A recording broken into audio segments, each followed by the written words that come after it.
일제 강점기 때에 일본 사람들이 우리나라의 그 민족성 혹은 민족 말살 정책으로 했던 여러 가지 일들이 있습니다. 아주 강제적으로 했던 일들이죠. 내선일체라는 구호를 외치게 했습니다. 일본과 조선은 한 몸이라는 뜻으로 그들에게 계속 우리에게 강요를 한 것이죠. 또 한 가지는 우리가 잘 아는 창씨개명입니다. 조선 사람의 이름을 일본식으로 바꾸어 부르게 했던 것입니다. 그래서 우리 안에 이런 어떤 정체성 자체를 손상시키려 했던 것입니다. 또한 조선인에게 일본 제국의 신민, 그러한 신민이 될 것과 더 나아가 일본 천황에게 충성을 강요합니다. 이것이 한국 신민화 정책입니다. 이런 일들을 통해서 우리 민족의 정신을 말살하고 그리고 결국에는 우리 백성들을 착취했습니다. 신사참배 역시 한국 신민화 정책의 일환이었죠. 신사는 일본의 종교인 신도, 이 신도의 사원입니다. 일본 왕실의 조상신이나 혹은 국가의 공로자를 모셔놓은 그런 곳이죠. 이 신사를 향해서 숭배할 것, 참배할 것을 강요한 것입니다. 저희 아버님 말씀에 의하면 아침 조회 시간이 되면 모든 학생들이 그 신사를 향해서 절을 하고 그리고 덴노 헤이카 반자이 하면서 외쳐댔다고 합니다. 천황폐하 만세라는 이야기죠. 물론 이런 일본인들의 강요에 그저 속수무책으로 그냥 다 순응하고 따라간 것만은 아닙니다. 특별히 기독교계 학교들은 이에 대해서 매우 강하게 반발했고 또 거부했습니다. 물론 그것 때문에 숭실학교, 숭의학교는 폐교되기까지 하고요. 또 학생들, 교사들, 그리고 선교사님들, 목사님들 등 많은 사람들이 이 일로 인해서 투옥되거나 심지어는 순교하시기까지 하는 이런 일들이 있었습니다. 여러분, 신앙을 지킨다는 것이 결코 쉬운 일이 아니라는 것을 우리의 기독교 역사를 통해서 우리는 잘 알 수 있습니다. 단지 우리 기독교, 한국 기독교만이 아니라 교회사를 봐도 어떤 사람이 혹은 어떤 공동체가 신앙을 지켜나가는 이 일에 목숨까지 내어놓은 일들은 매우 많은 것을 알 수 있습니다. 이와 같은 사건이 오늘 성경에도 기록되어 있습니다. 바로 다니엘의 세 친구가 왕이 만든 금신상에게 절하기를 거절하면서부터 시작된 이야기입니다. 오늘 함께 살피게 될 말씀을 통해서 하나님께서는 우리의 충성을 받기에 합당하신 분이라는 것, 이것을 다시 한번 깨닫는 그러한 시간이 되시길 바라고, 또한 그 하나님께 실제로 충성하시는 그러한 여러분 되시기를 주님의 이름으로 축복합니다. 이 느부갓네살, 바벨론 왕 느부갓네살이 만든 신상의 크기가 꽤 큽니다. 폭으로는 3m 정도 되고 높이가 30m 정도 되는, 그리고 금을 씌운 그러한 신상입니다. 아마도 그가 자랑하고 싶었던 나라의 위용과 또한 자기의 과업을 자랑하고 싶었던 만큼 거대하게 세우지 않았겠는가, 이렇게 생각을 합니다. 그리고 명령합니다. 이제 이 금신상의 낙성식에 바벨론의 모든 관료들은 참여해라. 그리고 악기가 울려 퍼질 때 너희들은 그것 앞에 절을 해야 된다. 이러한 명령이었습니다. 그러나 다니엘의 세 친구들의 생각은 분명했습니다. 심각한 도전이었으나 그들의 뜻은 분명했습니다. 그것이 우상이었고 그것에 절한다는 것은 우상 숭배로 여겨졌기에 그들은 결코 절하지 않으리라는 그런 다짐을 했던 것이죠. 드디어 시간이 돼서 절을 합니다. 모든 사람들이 다 무릎을 꿇고 절을 했습니다. 그런데 단 3명만이 절하지 않았습니다. 그래서 어쩌면 더 이렇게 돋보이게 됐는지도 모르겠습니다. 그렇지 않습니까? 모든 사람들이 다 절했는데 단 3명만이 허리를 펴고 그리고 무릎을 꿇지 않았으니 말입니다. 일이 이렇게 되자 어떤 갈대아인들, 이 세 친구를 시기했던 이 갈대아인들이 사드락과 메삭과 아벳느고 이 세 친구를 향해서 모함과 비난을 하기 시작합니다. 그리고 느부갓네살 왕에게 고자질을 합니다. 왕에게 충성을 맹세하지 않는 자들이 있습니다. 바로 이 히브리 사람들인데 이 세 사람이 왕의 신상 앞에, 왕이 만든 그 신상 앞에 절하지 않았습니다. 이건 왕에 대한 도전이고 왕의 신에 대한 도전이고 이건 불충입니다. 이렇게 말이죠. 이 일에 대해서 느부갓네살 왕이 분노함으로 반응합니다. 모두 잡아와라. 그래서 3명이 끌려오게 됩니다. 느부갓네살 왕은 이들에 대해서 매우 호의적인 생각을 가지고 있었는지는 모르겠으나 최소한 2번의 기회를 줍니다. 회유와 협박이라고 말할 수 있는데요. 첫째는 너희가 절하지 않는다고 말하는데 그게 사실이냐라는 말로 이야기합니다. 그러니까 그것이 사실이 아니기를 바라면서 했던 이야기라고 할 수 있죠. 14절 마지막에 그렇게 기록하고 있어요. 내가 세운 금신상에게 절하지 아니한다 하니 사실이냐? 이것이 첫 번째 기회였을지 모르겠습니다. 만약 세 친구들이 아닙니다, 저희가 절을 하려고 했는데 타이밍을 놓쳤습니다 라고 말했다면 아마도 살 수 있었을 것입니다. 그 다음 두 번째는 너희가 절하면 좋거니와 15절 마지막 부분이죠. 너희가 만일 절하지 아니하면 즉시 너희를 맹렬히 타는 풀무불 가운데에 던져 넣을 것이니, 그래서 협박을 하게 됩니다. 그리고 이 협박은 단지 말뿐이 아닌 실제적인 협박이었습니다. 자, 이렇게 죽을 만큼 이 죽음의 공포와 위기 가운데서 세 친구의 대답은 매우 단호합니다. 그리고 분명합니다. 여전히 바벨론식 이름을 가지고 있었어요. 사드락, 메삭, 아벳느고. 그들이 성경에 기록되면서도 히브리식 이름을 사용하지 않고 끝까지 이 다니엘이 자기 친구들의 이름을 바벨론식 이름으로 기록했다는 것 한번 생각해 볼 일이에요. 왜 그랬을까요? 마치 일제시대에 창씨개명을 하듯이 이 세 친구도 바벨론식의 이름을 가졌지만 그렇게 변경됐으나 무엇은 변하지 않았다는 얘기일까요?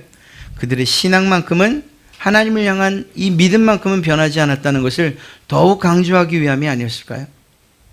먹고 마시는 일, 이름까지 바뀌고 바벨론 왕과 제국에 충성하는 일을 했던 그들이지만, 그러나 그 안에서 결코 양보할 수 없고 결코 물러설 수 없는 단 한 가지, 하나님만을 경배하겠다는 이 생각이 확고했다는 것을 보여주는 그러한 것일 것입니다. 3장 16절에 이 세 친구는 대답합니다. 느부갓네살이여, 우리가 이 일에 대하여 왕에게 대답할 필요가 없나이다. 이런 당당함이 어떻게 가능할까요? 바꿔 이야기하면 무슨 말입니까? 왕이시여, 우리가 비록 당신의 왕국에서 녹을 먹고 있으나 우리는 당신에게 소속된 자가 아니고 하나님께 소속된 사람들입니다. 왕의 은혜와 자비로움이 아닌 하나님의 은혜와 그분의 긍휼하심으로 사는 사람들, 바로 우리가 그런 사람들입니다. 단도직입적으로 말하면 우리의 주인은 당신이 아니고 하나님이십니다 라고 말하는 것 아니겠습니까? 느부갓네살이 정말 대노할 수밖에 없었어요. 아주 분노할 수밖에 없었어요.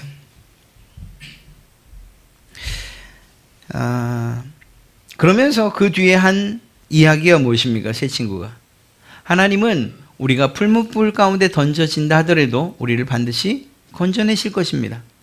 그리고 우리가 잘 아는 대로 그리 아니하실지라도 그냥 우리를 그곳에 타 죽게 내버려 둔다 하시더라도 우리는 오직 하나님만 경배할 것입니다. 하나님만이 우리의 경배를 받기에 합당하신 분이시기 때문입니다. 우리는 우리가 죽게 된다 하더라도 이 일에 하나님의 주권이 있고 하나님의 섭리가 있다는 사실을 믿습니다. 이렇게 고백하고 있습니다. 정말 이 시대에 예수 믿는 것이 표면적으로는 그렇게 어려운 일이 아닙니다만, 그러나 참 신앙과 믿음을 찾기 어려운 이때에 이러한 다니엘의 세 친구처럼 고백할 수 있는 그런 성도들, 또 그런 우리의 아이들이 된다면 이것처럼 기쁜 일이, 또 행복한 일이 어디 있겠습니까? 세상의 유혹과 사탄의 유혹에 대해서 여러분의 자녀들이 단호하게 더 이상 제게 그것을 말씀하지 마십시오 라고 말한다면, 그렇습니다. 우리 하나님은 어떤 분이십니까? 첫째로 경배받으시기에 합당하신 분이십니다. 하나님께서 아브라함을 택하시고 당신의 백성으로 삼으셨어요. 그리고 이스라엘이라고 하는 나라를 이루셨어요. 그러면서 이사야 선지자를 통해서 하나님께서 자기가 세운, 그리고 또 자기의 백성들에 대한 그 생각을 이렇게 이야기하십니다. 이사야서 43장 7절 말씀을 보면, 내 이름으로 불려지는 모든 자, 곧 내가 내 영광을 위하여 창조한 자를 오게 하라. 여러분, 이스라엘 백성들, 하나님의 택하심을 받은 그 나라 백성들, 그들이 창조된 목적이 무엇이라고요? 내 영광을 위하여. 이 일은 육신적인 이스라엘 사람들 뿐만 아니라 바로 여러분과 저에게도 동일하게 적용되는 것입니다. 여러분들이 이 땅에 태어난, 그리고 또 이 땅을 살아가는 이유와 목적이 무엇입니까? 성공하기 위해서, 돈을 벌기 위해서, 자녀들 잘 키우고 좋은 가문 이뤄가기 위해서? 그것이 틀렸다는 이야기가 아니고 우리의 진정한 삶의 이유와 목적은 아니라는 것입니다. 우리의 삶의 이유와 목적은 단 한 가지입니다. 하나님께 영광을 올려드리는 바로 이것입니다. 그리고 그것 때문에 하나님께서 우리를 창조하신 것입니다. 여러분들이, 누군가가 여러분들에게 왜 태어났니? 라고 혹시 물으신다면, 하나님께 영광을 올려드리기 위해서 나는 창조됐습니다, 이렇게 말하는 것이 매우 성경적인 정답이라는 것입니다. 여러분, 이렇듯이 이스라엘 백성들은 하나님의 영광을 위하여 창조되었기 때문에 그 하나님께만 경배해야 되는 사람들이었어요. 그리고 이 사실을 알았기 때문에 다니엘과 그리고 그 세 친구들은 뜻을 정해서 왕의 음식도 먹지 않은 것이었고, 이 세 친구들은 그 뜻을 정했고 하나님의 목적을 알았기 때문에 왕이 만든 신상 앞에 절하지 않았던 것입니다. 가만히 생각해 보십시오. 이 이스라엘 백성들이 왜 바벨론의 포로가 됐죠? 왜 70년 동안 포로 생활을 해야만 했습니까? 그것은 그들이 하나님께서 주신 그 축복의 땅에서 하나님만 경배한 것이 아니고 하나님께서 정말 가증스럽게 여기는 우상을 숭배했기 때문입니다. 바알과 아세라에게 절했기 때문이고 하나님께서 하신 명령대로 따라 살지 않았기 때문입니다. 그것 때문에 포로가 되어서 지금 잡혀온 거예요. 놀랍게도 그런 가운데에도 하나님을 향한 신실한 믿음의 소유자가 있었으니 바로 그들이 다니엘과 세 친구들, 그리고 성경에 기록되지 않은 남은 자라고 표현되어지는 하나님을 향한 신실한 자들이 있었다는 것입니다. 그렇기 때문에 이 세 친구들은 하나님에 대한 경외감을 결코 버리지 않았어요. 하나님만을 경배해야 된다는 사실을 알고 있었고, 그들이 가지고 있던 이 믿음, 하나님만이 경배받으실 만한 분이십니다, 하나님께만 경배하겠습니다라는 이 믿음은 결국 바벨론에서 느부갓네살의 도전을 받게 된 것입니다.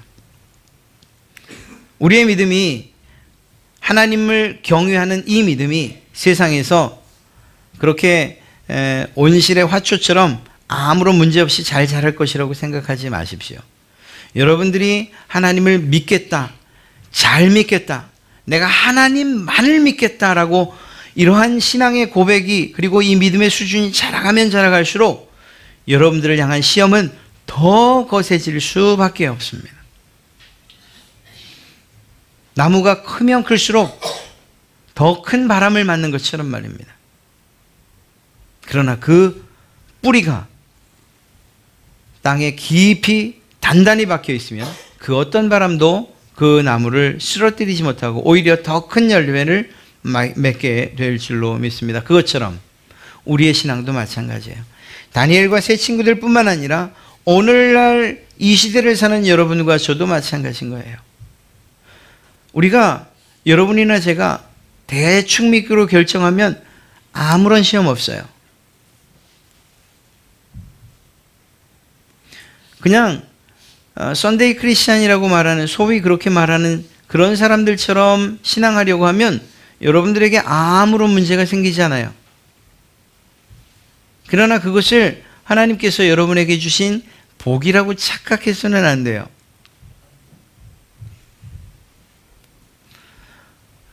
모난 돌이 정 맞는다?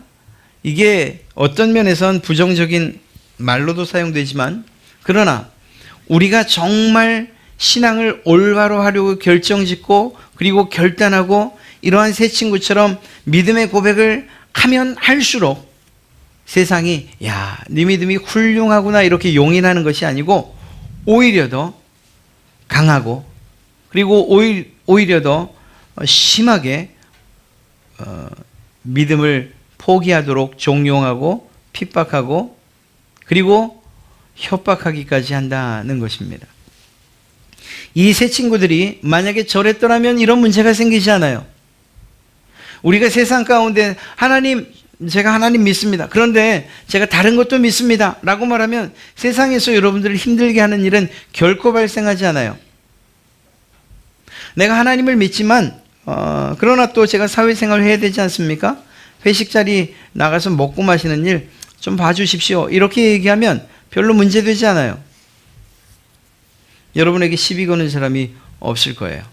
그러나 정말 내가 예수님을 믿기 때문에 먹고 마시는 일까지도, 행동하는 일도, 말 한마디 한마디도 내가 예수님을 믿기 때문에 절제하고 그리고 거절한다면 그때부터 문제가 시작되는 거예요. 마치 이 세 친구에게 닥쳤던 이러한 문제들처럼 말입니다. 답은 한 가지예요. 우리에게 필요한 것은 오직 하나님만 경배하겠다는 이러한 믿음의 결단과 그리고 용기가 필요해요. 우리의 믿음을 훼손하거나 우리를 유혹하려는 이러한 세상과 사단의 속삭임 또는 협박에 단호히 대처하시기 바랍니다. 왕이시여, 우리가 이 일에 대해서 왕에게 대답할 필요가 없습니다. 왕께서 그렇게 말씀하셔도 저희는 달라질 것이 없습니다. 우리는 오직 하나님만 경배하기로 결정했기 때문입니다. 여러분, 우리가 우상 삼기 쉬운 것들로 사단은 언제나 우리를 유혹하고 또 공격해요. 정말 가장 쉽고 편한 예로 말씀드린다면, 돈을 더 줄 테니, 성공을 보장할 테니 주일 하루 포기해라, 이렇게 얘기합니다. 일요일 그 시간에 등산이라도 하면 좀 몸이 건강해지지 않겠습니까? 이렇게 이야기하기도 해요. 취미생활 할 시간이 언제 있어요? 직장 다니면서. 그 주일 하루 딱 쉬는 날 거기 가서 그렇게 무료하게 앉아 있을 이유가 있습니까? 이렇게 말해요.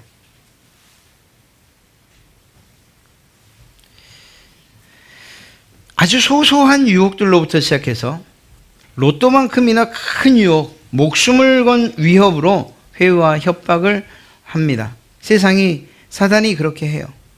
세 친구처럼 목숨이 달린 것과 같은 극단적인 경우는 아니라 할지라도 우리의 신앙생활을 아주 교묘한 방법으로 방해하는 것들이 너무나도 많습니다.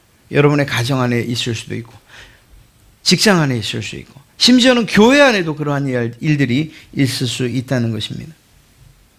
우리가 이러한 영적인 싸움을 하는 이때에 우리에게 정말 필요한 것은 그냥 앞에 보이는 적과 싸우는 것, 그것이 중요한 것이 아니고요. 내가 지금 어느 편에 서 있느냐 하는 거예요. 하나님 편에 서 있느냐, 아니면 세상의 편에 서 있느냐. 우리가 소속된 그곳에서 우리의 정체성을 발견할 때 우리가 어떤 말을 해야 할지 알게 되는 것입니다. 우리가 만약 세상의 편에 서 있다면 왕이시여, 좋습니다, 제가 그리하겠습니다 라고 대답하지 않겠습니까? 그러나 하나님께 소속됐음을 분명히 알고 있는 이 세 친구였기에 그 일에 대해서는 더 이상 말하지 마십시오 라고 이야기할 수 있었던 거예요. 여러분의 믿음을 지켜가기 위해서, 그 믿음의 성장을 위해서 하려는 많은 일들이 있을 수 있어요. 첫째는 예배가 있을 수 있고요. 또 기도의 삶이 있을 수 있고, 또한 다른 이들을 돕고 봉사하는 일들도 마찬가지예요. 그러나 그런 때에 어떤 사람들을 통해서 정말 그 일을 꼭 해야 됩니까? 라는 이러한 이야기를 듣는다면 그때 이렇게 말씀하십시오. 제가 이 일에 대해서 대답할 필요가 없습니다. 그렇게 말씀하셔도 제가 달라질 것이 없습니다.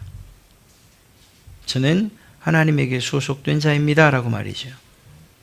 물론 그때에 너무 강하게 더 말하지 마, 이렇게 말하지 마십시오.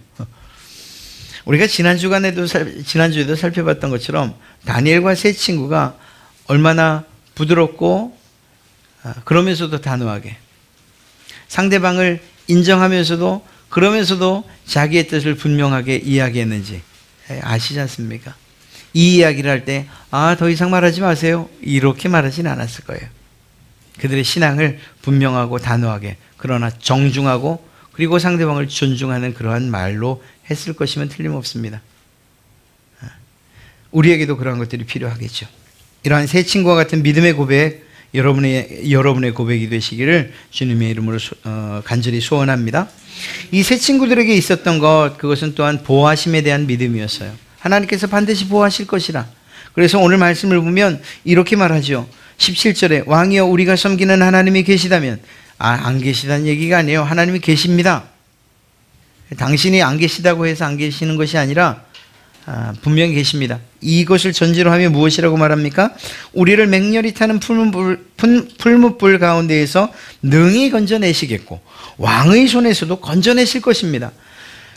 이 세 친구의 믿음은 우리가 당신의 뜻에 거절해서 당하는 어려움이 있다 할지라도 하나님이 반드시 우리를 건져내 주실 것입니다, 보호해 주실 것입니다라는 이러한 믿음이 있었어요. 저는 여러분에게도 이러한 믿음이 있으시길 바랍니다. 하나님께서 믿음의 고백을 하는, 하나님만 경배하겠다고 결정하신 여러분들을 그냥 내버려 두시는 그러한 분이 아니시라는 것을 저는 잘 압니다. 여러분도 잘 아실 것입니다.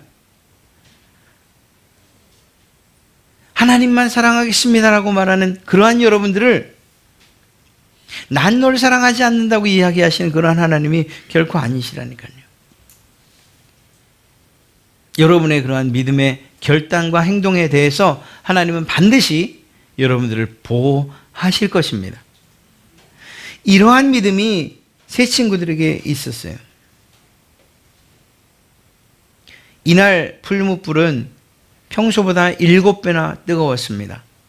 그리고 그 세 친구를 던지던 사람들은 아마 방화복을 입었을 거예요. 다른 옷이라고 표현하는 게 아마 그것 아니겠습니까? 방화복을 입었어요. 그럼에도 불구하고 그 틈 사이로 삐져나온 그 풀무불에 모두 죽임을 당했습니다. 여러분, 얼만큼 큰 믿음이면 그 훨훨 타는 그 뜨거운 풀무불 앞에서도 나는 살아날 것입니다, 하나님께서 날 구해 주실 것입니다 라고 고백할 수 있을까요? 참 어려운 일임에도 불구하고 오늘 우리에게 하나님께서 요구하시는 믿음이 바로 이거예요. 내가 너를 사망의 음침한 가운데에서도 지켜줄 것을 믿느냐. 사랑하는 성도 여러분, 이 일에 대해서 우리가 분명히 고백할 수 있는 이유는 무엇입니까? 하나님께서 이 세상의 주인이시고 또한 지으신 분이시고 모든 것들을 유지 보존하시는 분이시라는 것을 우리가 믿을 때 하나님의 보호하심에 대한 담대함이 생기는 거예요. 성경을 보면 구약 시대에는, 구약 성경 안에는, 그리고 신약도 마찬가지요, 계속해서 싸우는 이야기들을 많이 해요. 그런데 놀랍게도 그곳에서 승리하시는 하나님의 모습을 우리는 계속해서 발견하게 됩니다.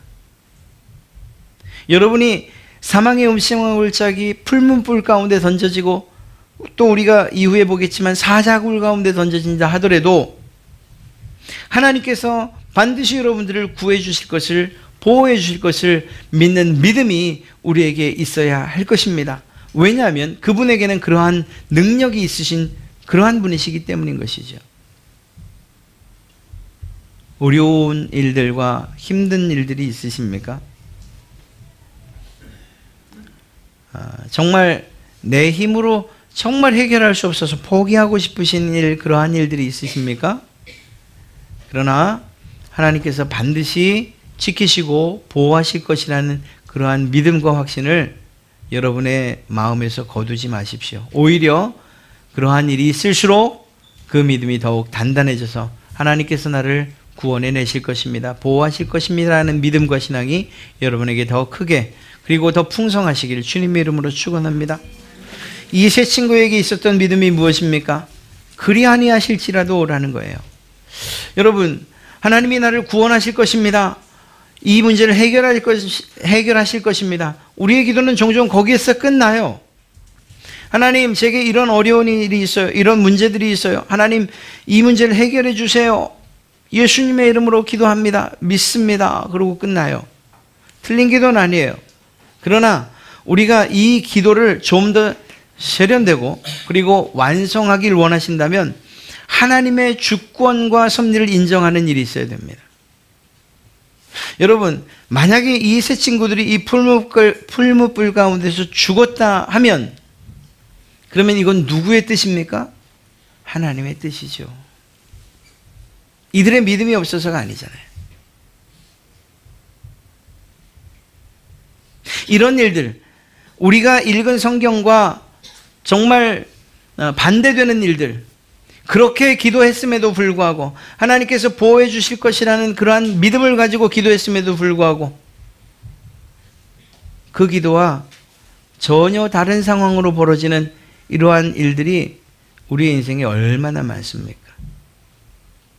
그때 우리에게 무엇이 필요합니까? 사실 우리가 선택할 건 두 가지예요. 하나님 어째서 이러십니까? 내가 그렇게 미우십니까? 하나님 살아계시기는 하시는 겁니까? 내 귀를 듣기는 하시는 것입니까? 이렇게 불평과 원망으로 우리의 모든 것들을 다 쏟아놓으며 탄식을 가지고 하나님 앞에 나갈 수 있어요. 그러나 참 감사하게도 그 대답만 있는 것이 아니고 오늘 이 세 친구가 했던 것처럼 그리 아니하실지라도, 그렇게 하지 않으신다 하더라도 저는 믿습니다. 하나님이 선하심을 믿습니다. 하나님은 항상 옳다는 사실을 믿습니다. 하나님의 계획이 완전하시다는 것을 믿습니다. 하나님께서 내게 하시는 이 모든 일들이 결국 제게 유익이 된다는 것을, 하나님께 영광이 된다는 사실을 저는 믿습니다라는 이 신앙 말입니다.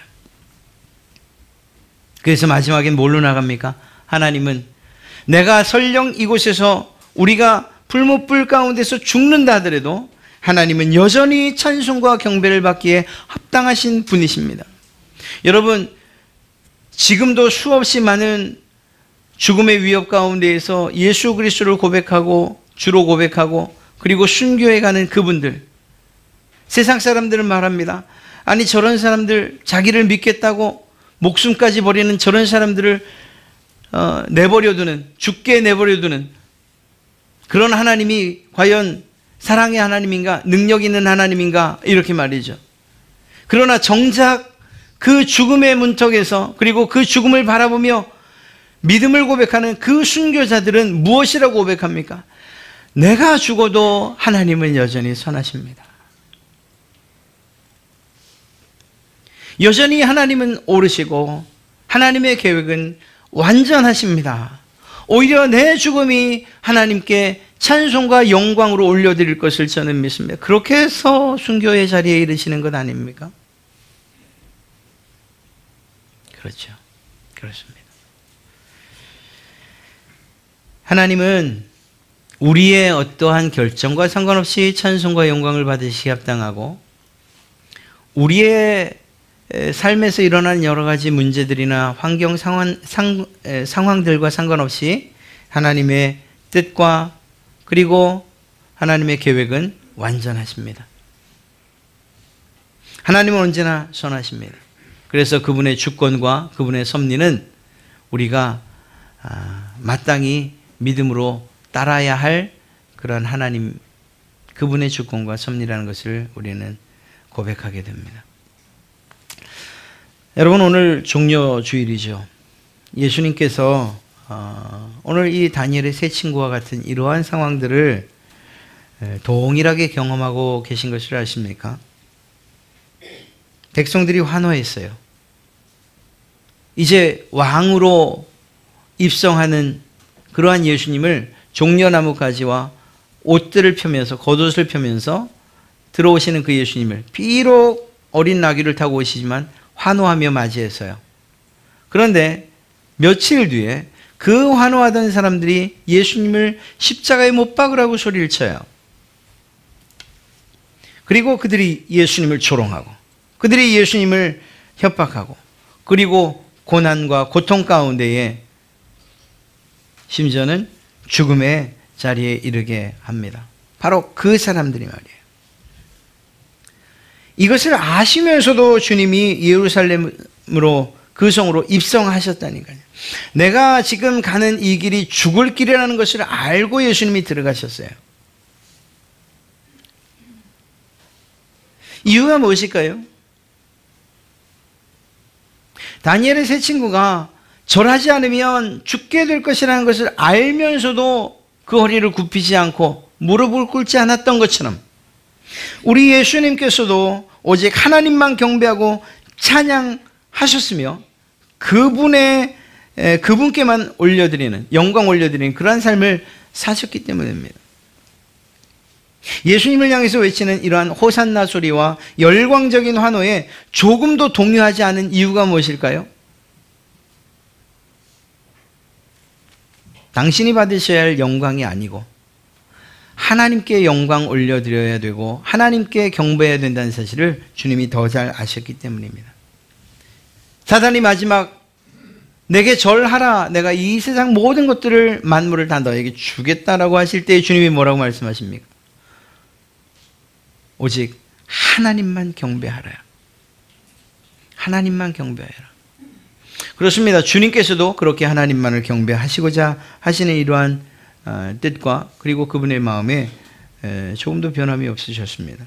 하나님의 뜻을 행함에 있어서 조금의 흔들림도 없으셨던 이유는 그 하나님을 경배하고 그 하나님께 영광 올려드리는 그러한 삶을 주님께서 사셨기 때문입니다. 또한 주님께서도 하나님의 주권과 섭리를 전적으로 신뢰하셨습니다. 들어가면 잡히고 수치스럽고 고난 그리고 죽음의 길을 가실 것을 아시면서도 예루살렘으로 올라가신 이유가 무엇입니까? 예수님의 처절한 겟세마네 기도, 그 기도를 생각해 보십시오. 할 수만 있다면 이 잔을 제게서 옮기시옵소서. 그러나 그럼에도 불구하고 십자가를 지우시는 그러한 하나님의 선하심과 그분의 계획의 완전하심을 믿었기 때문에 골고다로 올라가신 것 아니십니까? 그분은, 이 예수님은 하나님의 뜻과 계획에 대한 신뢰가 있으셨고 그리고 더 나아가 그 절대적인 주권을 인정하셨기 때문에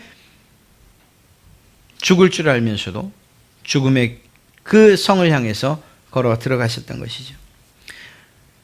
하나님께서 반드시 보호하실 것에 대한 신뢰를 주님도 갖고 계셨습니다. 그리고 그것은 죽음 이후, 사망하신 이후 3일 뒤에 부활하심으로 증명되었습니다. 이를 통해서 하나님께서 온전한 영광과 찬송을 받으신 것은 당연한 것이고요. 말씀을 마치죠. 오늘날 마지막 시대라고 하는 이때를 살아가는 성도 여러분, 우리에게 필요한 것들이 많습니다. 돈도 명예도 권력도 또 여러 친분들, 그리고 좋은 관계, 좋은 집, 좋은 직장, 뭐 차, 성공한 자식들, 뭐 이런 것들. 그런데 있으면 나쁘지 않겠지만 여러분들에게 이걸 경배하냐 묻는다면 우리는 단호히 거절할 수 있을 거예요. 차라리 그렇게 묻는다면 우리의 대답은 한결같을 것이라니까요. 그런데 참으로 교묘하게도 이것도 있어야 하나님 더 사랑하지 않겠냐, 이것 있으면 하나님 더 경배할 수 있지 않겠느냐, 하나님께 더 영광 올려드릴 수 있지 않겠느냐라는, 우리가 분간할 수 없는 그러한 유혹으로 우리에게 다가온다는 거예요. 그래서 결국에는 하나님보다 다른 어떤 것들을 더 사랑하게 만드는 거죠. 사랑하는 성도 여러분, 오늘 이 다니엘의 세 친구 그저 절만 했으면 더 높아지는 일, 그리고 정말 아무런 문제 없이 왕궁에서 지내는 일, 아무 문제 없었을 것입니다. 그러나 하나님을 향한 그러한 사랑과 경배, 그리고 그분께만 영광 올려드린다는 이러한 아주 단호한 결단이 결국은 그들에게 시험과 고난으로 다가왔던 것입니다. 그러나 이 모든 일들을 역전시키시고 뒤집으시는 그러한 하나님의 놀라운 능력을 우리가 봤지 않습니까? 그렇다면 우리의 대답도 그러해야 할 것입니다. 이런 세상의 유혹들과 그리고 시험들에 대해서, 그리고 우리를 넘어뜨리려는 이러한